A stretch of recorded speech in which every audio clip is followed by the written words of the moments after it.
गत 3 दिन धरी संबलपुर जिला मुख्य चिकित्सालय चली नर्स मानकर कार्यबंद आंदोलन 10 दफा दाबी पूरण पर्यंत एमाने आंदोलन जारी रखिबे।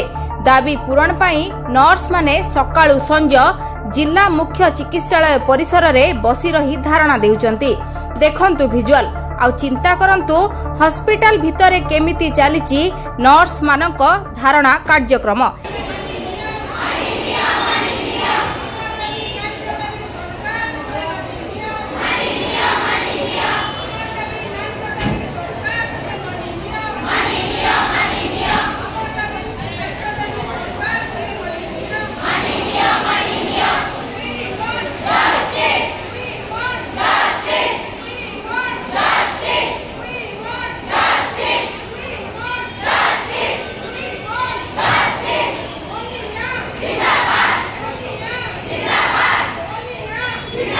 एबे आसंतु देखिबा धारणा रे बसिथिबा नर्स मानकर आचरण और व्यवहार उपरे किछि अद्भुत दृश्य।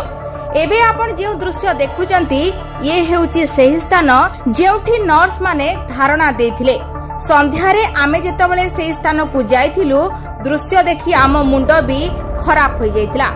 भଳି कि भଳି मृदु पानीय खोल, पानी बोतल, आइसक्रीम खोल, किसम किसम रो चॉकलेट जरी जो हिसाब रे हॉस्पिटल परिसर रे पड़िची ताकू देखि रोगी को मुंड खराब। दृश्य एभଳି रहितिला सते जेमिति बरयात्री को स्वागत करा जायछि।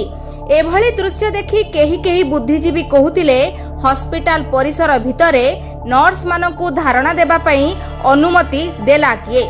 हॉस्पिटल परिसर को सफा सुंदर रखिबा पई वार्ता देउथिबा हॉस्पिटल कर्तृपक्षक आखि को केमिति ए दृश्य देखा जाउनी। नर्स मानकू समाज रो जणे सभ्य नागरिक भाबे परिगणना करा जाय। हेले एही शिक्षित नर्स माने निजे बसिथिबा धारणा स्थल को एपरी अपरिष्कार करि पारिले केमिति? जदि हॉस्पिटल रे सीसीटीवी अछि ताहाले उच्च कर्तृपक्ष थरे देखंतु धारणारत नर्स माने परिसर को किपरि अपरिष्कार करूछंती। बुद्धिजीवी ए प्रश्न भी पचारुछंती धारणा देबार थिला तो हॉस्पिटल बाहर देई थांते, हॉस्पिटल भितरे ता पुणी टिकेट काउंटर सामना रे बसिबा को अनुमति देला किए? रोगी बसिबा बेंच कथा न कहिबा भलो। लोके कहउचंती नर्स मानक असली रूप एपरी ताहाले हॉस्पिटल भितरर दृश्य कोन न हेउथिबो।